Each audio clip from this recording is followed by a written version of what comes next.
3 बजे रात एक लड़की अचानक अपनी आवाज बदलकर ऐसी लैंग्वेज बोलने लगती है जो उसने कभी सीखी नहीं। एक कमजोर सा टीनेजर 4 लोगों को एक साथ धक्का देकर कमरे की दूसरी तरफ फेंक देता है। एक चर्च का पादरी प्रेयर पढ़ता है और सामने बैठा इंसान ऐसे चिल्लाता है जैसे उसके अंदर कोई और मौजूद हो। ये किसी हॉरर मूवी के सीन नहीं है, ये रियल लाइफ एक्सोर्सिज्म केसेस हैं जो डॉक्यूमेंटेड और रिकॉर्डेड हैं और कुछ की तो ऑफिशियली जांच भी हुई है। लेकिन सबसे बड़ा सवाल आज भी वही है, क्या शरीर के अंदर सच में कोई आत्मा आती है या फिर ये इंसानी दिमाग का ऐसा हिस्सा है जिसे हम आज तक पूरी तरह समझ नहीं पाए। आज हम खोलेंगे दुनिया की सबसे terrifying exorcism files.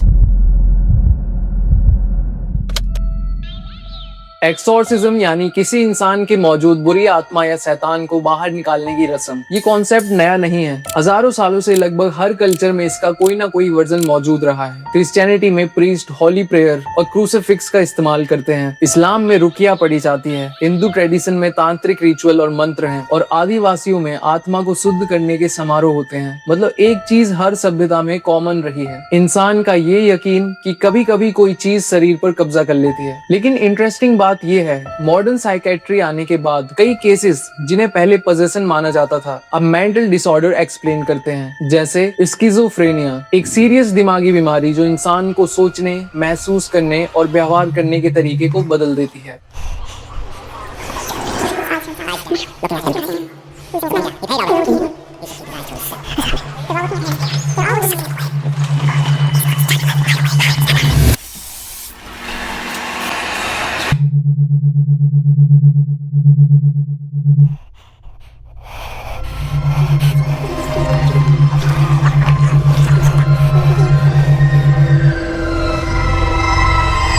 Dissociative identity disorder. आपको अपरिचित मूवी तो याद होगी, उसमें अम्बी नाम के आदमी को यही दिमागी बीमारी थी जिसे अपनी बहन के मरने और लोगों के रूल्स ना फॉलो करने की वजह से उसमें अपरिचित नाम की पर्सनैलिटी सामने आती है जो लोगों को सजा देता है, और उसके क्रश के रिजेक्ट करने पर रेमो नाम की पर्सनैलिटी सामने आती है। और ये बात सबसे डिस्टर्बिंग है कि खुद अम्बी को ही नहीं पता कि उसकी अलग अलग पर्सनैलिटी भी है। एपिलेप्सी, जिसे हिंदी में मिर्गी के दौरे कहते हैं। एक्सट्रीम ट्रॉमा, किसी गंभीर हादसे से पहुंचा हुआ सदमा, जैसे किसी अपने का गुजर जाना या किसी एक्सीडेंट का शिकार बनना। तो क्या पुराने जमाने के डीमंस असल में सही से ना समझे गए मेडिकल कंडीशन थे, या फिर साइंस कुछ केसेस एक्सप्लेन नहीं कर पाई?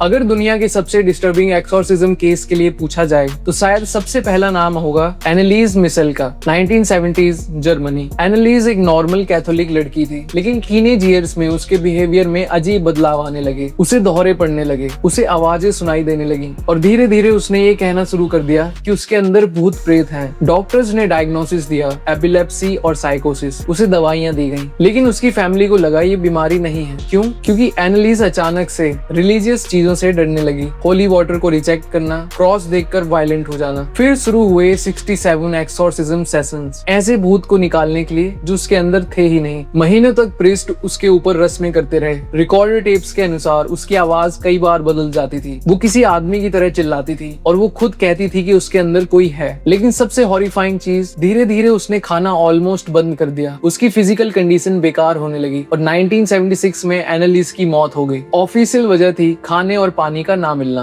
उसके मम्मी पापा और उन 2 पादरियों को नेग्लिजेंस के चार्जेस लगे, लेकिन किसी को भी जेल नहीं हुई। आज भी बहुत लोग कहते हैं अगर एनालिस सिर्फ मेंटली इल थी तो उसकी अननेचुरल स्ट्रेंथ कैसे एक्सप्लेन होगी, उसका बिहेवियर इतना वायलेंट क्यों था और वो अलग अलग भाषाओं जैसी आवाजें क्यों बोलती थी।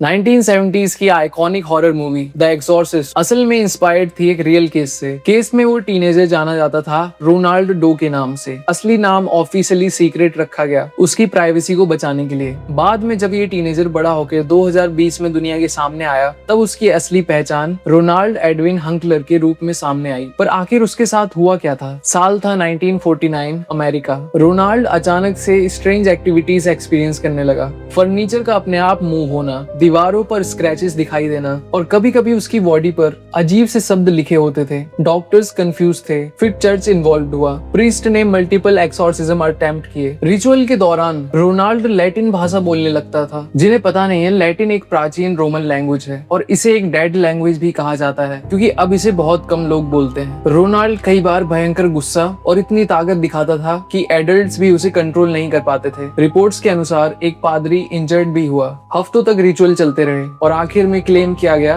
कि पोजेशन खत्म हो गया है। लेकिन यहाँ ट्विस्ट ये है, आज तक उस केस का पूरा वेरीफाइड डॉक्यूमेंटेशन पब्लिक नहीं है। कुछ रिसर्चर्स कहते हैं ये बड़ा चढ़ाकर कही गई एक कहानी थी, लेकिन चर्च के रिकॉर्ड अभी भी इसे एक सीरियस पोजेशन केस मानते हैं और यही चीज इस स्टोरी को इतना टेरिफाइंग बनाती है। अब सबसे शॉकिंग बात जानते हैं, दुनिया भर के एक्सॉर्सिज्म केसेस में कुछ पैटर्न बार बार रिपीट होते हैं, जैसे लोगों का अजीब आवाजें सुनना, अननोन भाषाएं बोलना, पूजा पाठ की चीजों को देखकर गुस्सा या घबरा जाना, अचानक से पर्सनैलिटी का बदलना, एक्सट्रीम फिजिकल स्ट्रेंथ, अपने आप को चोट पहुंचाना, जो चीजें नहीं है उनका भ्रम होना, ब्लैकआउट या फिर बेहोश हो जाना, याददाश्त का खोना। और यही वजह है कि कई साइकेट्रिस्ट और पैरानॉर्मल इन्वेस्टिगेटर के बीच कॉन्फ्लिक्ट होता है, क्योंकि ये सिम्टम दिमागी बीमारियों में भी दिखाई देते हैं। लेकिन कुछ प्रीस्ट आर्ग्यू करते हैं कि ट्रू पोजेशन और साइकोलॉजिकल डिसऑर्डर अलग महसूस होते हैं। उनके अनुसार कुछ केसेस में पेशेंट ऐसी जानकारी जानते हैं जो लॉजिकली उन्हें पता नहीं होना चाहिए, कुछ आवाजें निकालते हैं जैसे कोई अनजानी भाषा बोल रहे हैं, और कुछ रिचुअल के दौरान वायलेंट सुपरनैचुरल रिएक्शन दिखाते हैं। लेकिन साइंस पूछती है, क्या ये सब कॉन्शियस ब्रेन एक्टिविटी हो सकती है? क्या कोई सदमा दिमाग को ऐसी स्टेट में ले जा सकता है जहां इंसान खुद को दूसरी आत्मा समझने लगे? 1906 साउथ अफ्रीका, एक 16 साल की लड़की क्लेरा गर्मेना सैली रिपोर्ट्स के अनुसार अचानक से वायलेंट बिहेवियर शो करना शुरू करती है। जिन लोगों ने ये देखा वो क्लेम करते हैं कि वो अननोन लैंग्वेजेस बोल रही थी, रिलीजियस सिंबल देखकर बहुत गुस्से में आ जाती है और ऐसी ताकत दिखाती है जो उसके लिए नामुमकिन है। और सबसे शॉकिंग पार्ट, कुछ रिपोर्ट में कहा गया कि उसने लेविटेट किया, मतलब वो हवा में उड़ रही थी। अब ऑब्वियस है ऐसे क्लेम साइंटिफिकली वेरीफाई नहीं हुए, लेकिन उस समय मौजूद विटनेस कन्विंस्ड थे कि उसके अंदर कोई आत्मा है। एक्सोर्सिज्म परफॉर्म हुआ और माना जाता है ये सभी सिम्टम्स उसके अंदर से गायब हो गए। लेकिन हिस्टोरियन कहते हैं ये केस हैवी रिलीजियस इन्फ्लुएंस और फियर साइकोलॉजी का रिजल्ट भी हो सकता था, यानी लोग वही देखने लगे जिस पर वो पहले से विश्वास करते थे। वीडियो में आगे बढ़ने से पहले मुझे बताओ, क्या तुम्हारे आस पड़ोस में कभी किसी के साथ ऐसा हुआ है? मतलब अगर उसके अंदर कोई आत्मा आ गई हो और तुमने देखा हो उसको। अब यहाँ एक बहुत जरूरी बात आती है, रियल वर्ल्ड एक्सोर्सिज्म कई बार डेडली साबित हुए हैं, क्योंकि जब मेंटल इलनेस को पोजेशन समझ लिया जाता है तो पेशेंट प्रॉपर मेडिकल ट्रीटमेंट से दूर हो जाता है। कई ट्रेजिक केसेस में भूखमरी, फिजिकल अब्यूज, रिस्ट्रेंट इंजरीज ने लोगों की जान ले ली। इसीलिए मॉडर्न चर्च भी अब केयरफुल अप्रोच फॉलो करते हैं, क्योंकि हिस्ट्री ने दिखाया है कि ब्लाइंड बिलीफ डेंजरस हो सकता है।